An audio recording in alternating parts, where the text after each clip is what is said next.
Oh, no, I didn't know.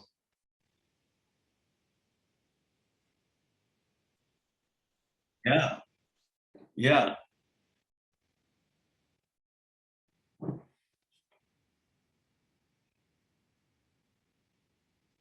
Oh, okay, on top. Okay.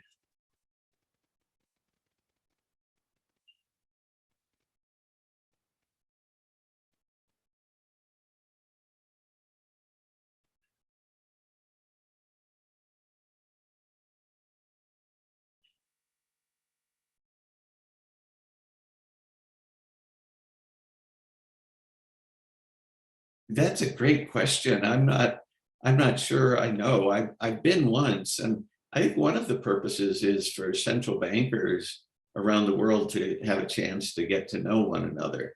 So this is the gathering where central bankers from all around the world are in a large number are in one place.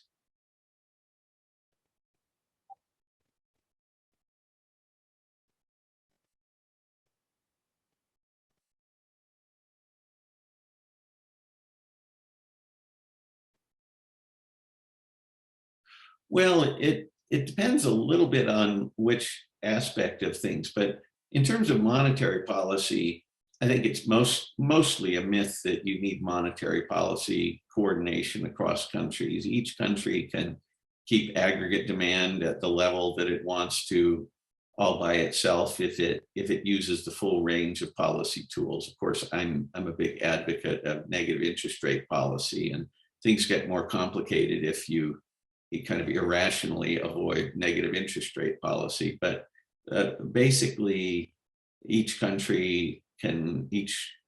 central bank can get aggregate demand at the right level. There's a little more reason for coordination on financial stability rules there. If banks fail in one country, they can cause banks to fail in another country. But what's most important though is the exchange of ideas. So you have innovations in central banking like negative interest rate policy that's been innovation in Europe and Japan, and there are other innovations in monetary policy that Fed is inching in the direction of price level targeting as opposed to inflation targeting, which is in some ways is a fairly technical thing, but can matter potentially can matter a lot. So it's the exchange of ideas. If you have a new idea of how to do central banking better, it's good for them to be rubbing shoulders so that all the good ideas get passed around.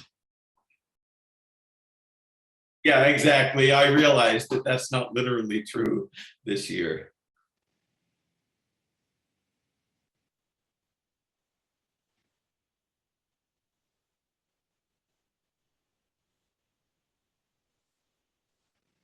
I don't know what they'll talk about this week. I mean, inflation, there's a real question of how permanent the effects in inflation are going to be. The pandemic has messed up a lot of things. And so there's everything, all of the economics is different with the pandemic. And so when we get that under control, then uh, inflation could be very, very different than it is at this moment in the pandemic. One of the things that I think, ironically, economists really realized that I think other governments didn't pay enough attention to was that controlling the pandemic, it was the key thing for all the economic issues. I mean, we should have been throwing a lot more money.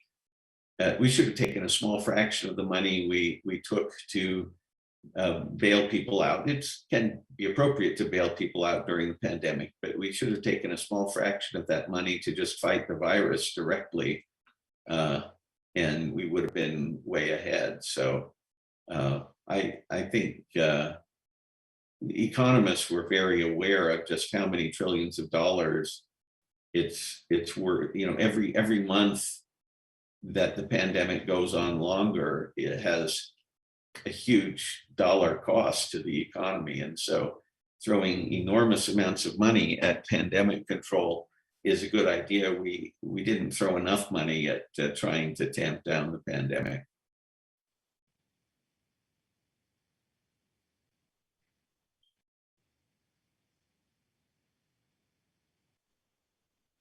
Mhm.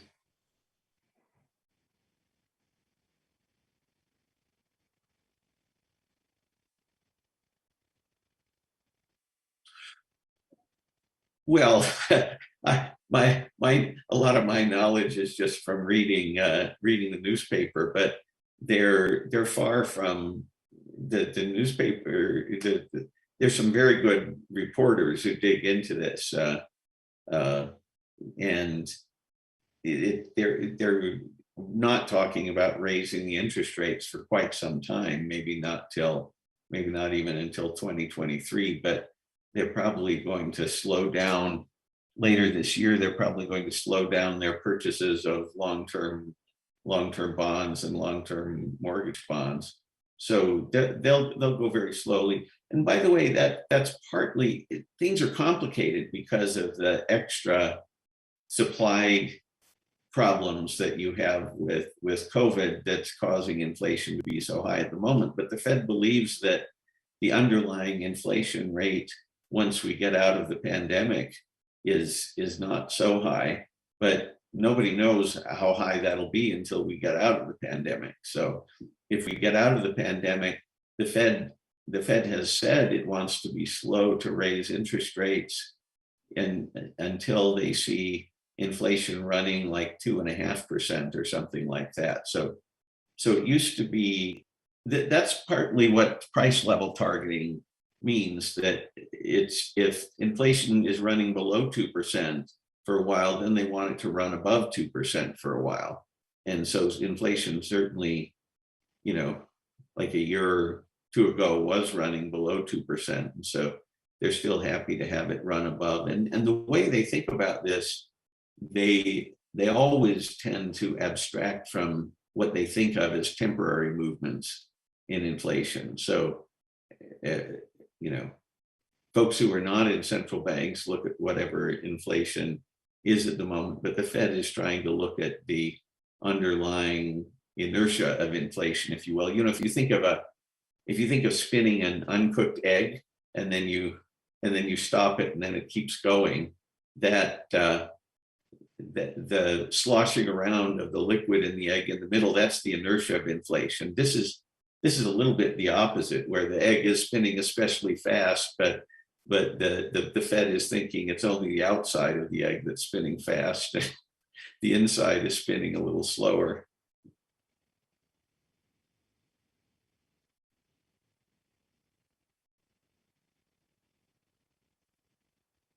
Yeah,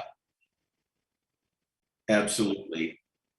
Yeah, and so they are judging a lot by the low levels of inflation that were there before the pandemic. So nobody knows whether the inflation caused by the pandemic is going to keep on after the pandemic. I mean, we just don't have. I mean, this is a very unusual situation, and so I think the Fed is looking at, well, inflation was pretty low before the pandemic. But besides, they're much more worried about low inflation and high inflation these days. And that has to do with their resistance to negative interest rate policy. So the Fed, unlike some other central banks, has been very, very, they've said very, very, they've been very loath to go to negative interest rate policy, which is unfortunate, because what negative interest rate policy allows you to do is to have lower inflation. I mean, the main reason the Fed wants inflation is because they want to have inflation instead of negative interest rates. I mean, some people hate negative interest rates directly, but if you hate inflation, if you mostly hate inflation, then you're better off with willingness to do negative interest rates. Because if you are willing to use negative interest rates, you can have zero inflation and still stimulate the economy when there's a recession. But because there's a concept economists have of the real interest rate. Basically, it's the interest rate minus inflation that matters. And so it's like an interest rate looks lower. You have to look at interest rates in comparison with inflation. And so interest rates really act like lower interest rates when there's a higher rate of inflation. So the Fed is forcing inflation on us because they're afraid to use negative interest rates.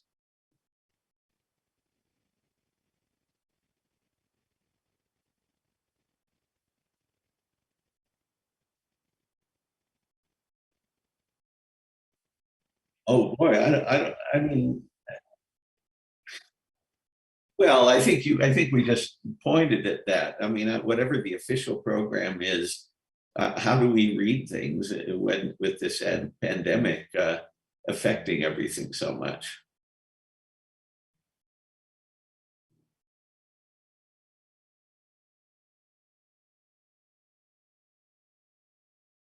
Oh yeah, absolutely.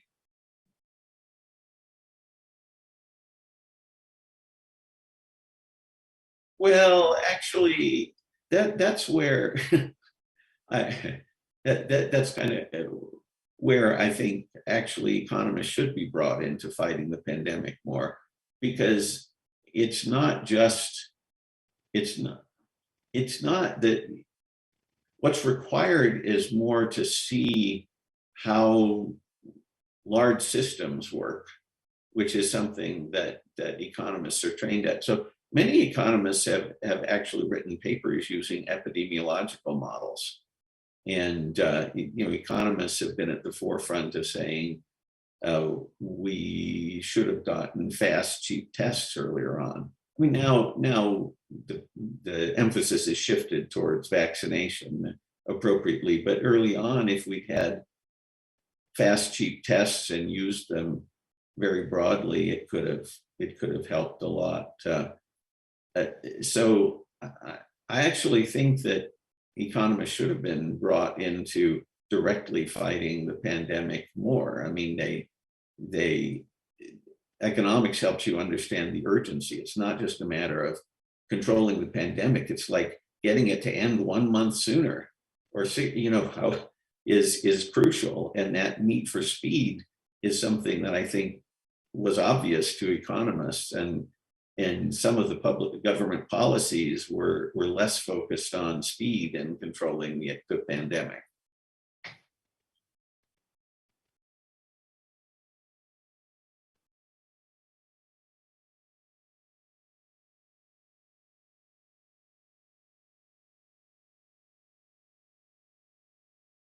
Oh, well, we're in the thick of things. I mean, this Delta variant is causing a lot of economic disruptions, and I think we're still at the stage where it'll probably get worse before it gets better. I mean, this Delta variant has, I think I read that it has a reproduction ratio of 6, so it spreads incredibly fast.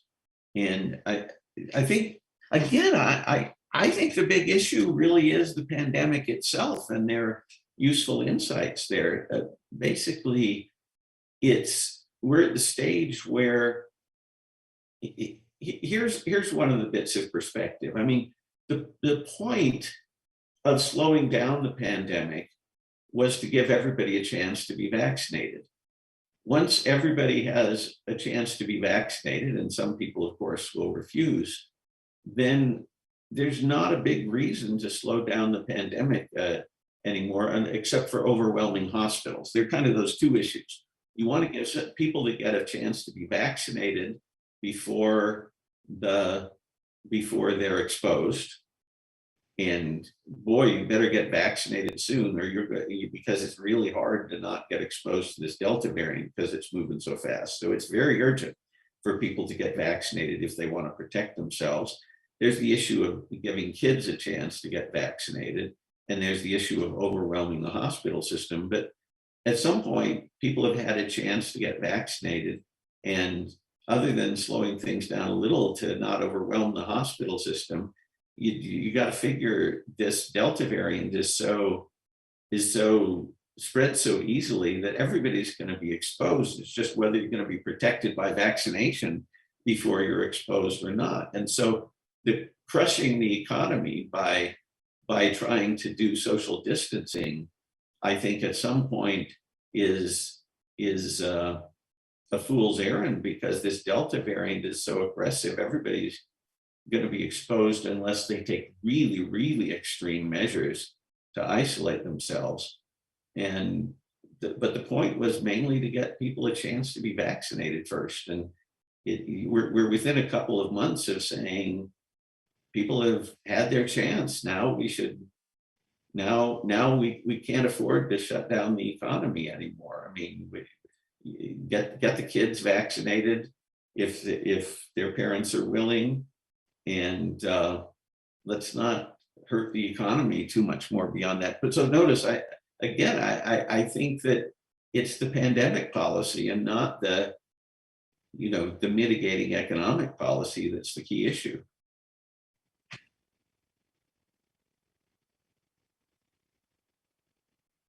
Oh, I think the Fed is doing an okay job on its immediate decisions. What I'd really like them to do is, I think the key issue on the Fed is really the appointments to the Fed. Who is going to be appointed to the Fed? I wrote a blog post about that. I think that it matters. I think that the who is the if I don't know if this will happen again, but in the past, the vice chair has led these committee meetings to determine what they call the framework for monetary policy. And that framework the last time was very anti-negative interest rates, which I think is a problem in emergencies we might face in the future. And so it matters who the new vice chair is, whether they're kind of irrationally against negative interest rates, or whether they allow us to kind of start moving towards the negative interest rate policy that will allow us to bring down inflation. Several, I don't remember exactly, but they need to appoint a chair. One thing I said in my blog post is, even though other people would also be good chairs, I favor reappointing Jerome Powell simply to try to depoliticize the Fed a little bit more. I mean, I think that if you have presidents of different parties, nominating the same Fed chair, that ends up sending a good message that we want to depoliticize the Fed. And so I think, as I say, I think there are many other people who could be good Fed chairs. So it's not a disaster to appoint some of the other candidates that people are talking about. It's just that if every time there's a new president, you have a new Fed chair, I think that politicizes the Fed somewhat more than if you have some Fed chairs reappointed by presidents of the other party. And everybody thinks Jerome Powell has done a good job on monetary policy, pretty much. I'm sure everybody's way too strong, but there's a pretty good consensus that he's done a good job on that. I think there's a reasonable argument that he could have been tougher in having high equity requirements for banks. These are sometimes called capital requirements, but the issue is if banks have a decent fraction of financing from stockholders, then the stockholders are people who signed up. If the bank gets in trouble, they then accept a lower stock value. If not, if you don't have enough stock financing of banks, then you wind up with bailouts. And so we should all be quite concerned to have high equity requirements for banks. I think Jerome Powell could have done better on that. But on the other hand, I think that if I think he might well get the message that he should be tougher on that in the future if he's reappointed. So I think it's great to talk about that, but I think I talk about that and kind of give Jerome Powell the message he ought to be tougher in terms of saying banks should be financed a little more by stockholders and a little less by borrowing than what he's done in the past. But I think he'll probably be responsive to that.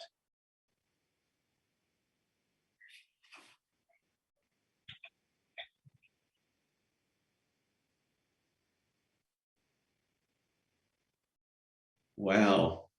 I, you know, there, I've got to say, if they did try to convey a message to the Fed, it would be mostly grandstanding, because as far as monetary policy goes, each country can do its own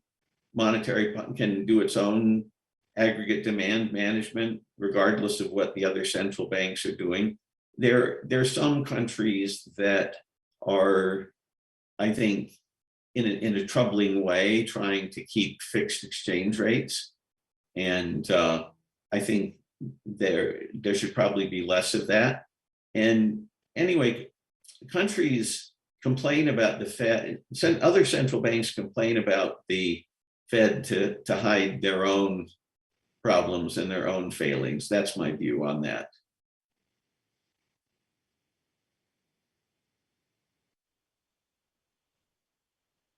No, I think that's pretty good.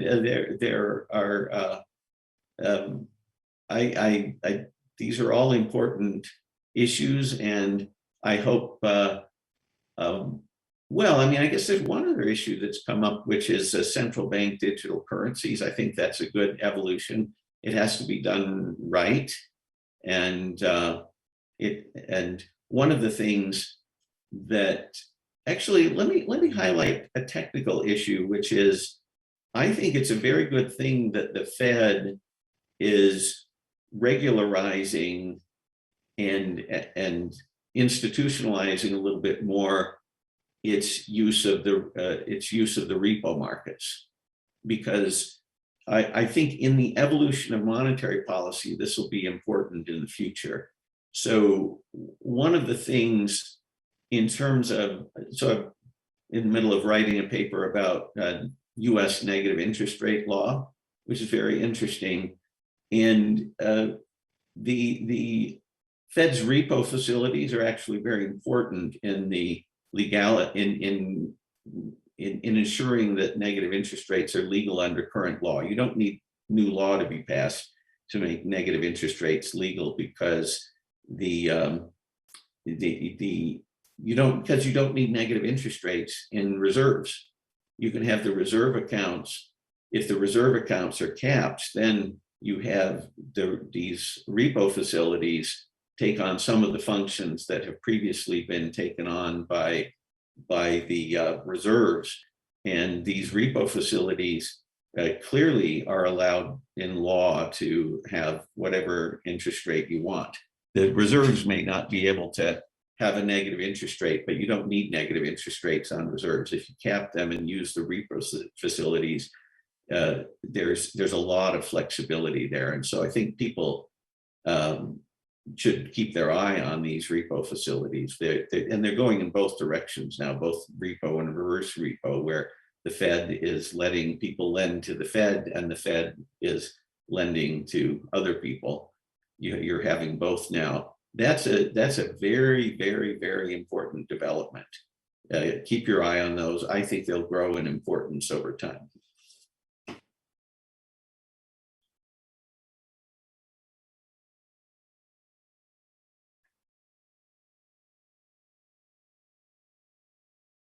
Mm. Well, I I think that there are many things that are a distraction for the Fed. I mean, I think it's a distraction. Maybe this is an unpopular thing to say, but I think the Fed has so many jobs already with monetary policy and financial stability regulation. I think it'd be better to let them focus on that job and not insist that they I mean, I think we should work a lot on social justice, but I don't think the Fed is the appropriate spearhead for trying to work on social justice. I don't think the Fed is the appropriate, I mean, we should have carbon taxes to deal with global warming. I mean, that's not a Fed thing. That's a Treasury thing, and that's a matter of getting the political consensus together. And we should be doing research on, put more money into research on solar power and so on. I think this idea that every institution in society has to be involved in those particular fights is a mistake. If the Fed does its job wrong, it messes up all of this stuff. If the Fed puts us into a big recession because it's unwilling to use negative interest rates, that's really bad for social justice. The Fed should be concentrating on getting its act together on negative interest rate policy, rather than, which will help social justice way more than doing, direct stuff on that. And it'll even help in terms of, probably even help in terms of climate policy, because if we had a giant recession because the Fed wouldn't do negative interest rate policy, that would distract the government from making progress on climate policy. So I just think the Fed can contribute way more to climate policy and to social justice by doing its core mission than it can by directly working on those things. Oh yeah, so just if you look at them, oh, by the way, I'm on Twitter at Miles Kimball, and I also, my blog is Confessions of a Supply Side Liberal, and you can find it there, blog.supplysideliberal.com. Okay, great. Thank you. Great. Oh yeah, and do send me all the links and stuff.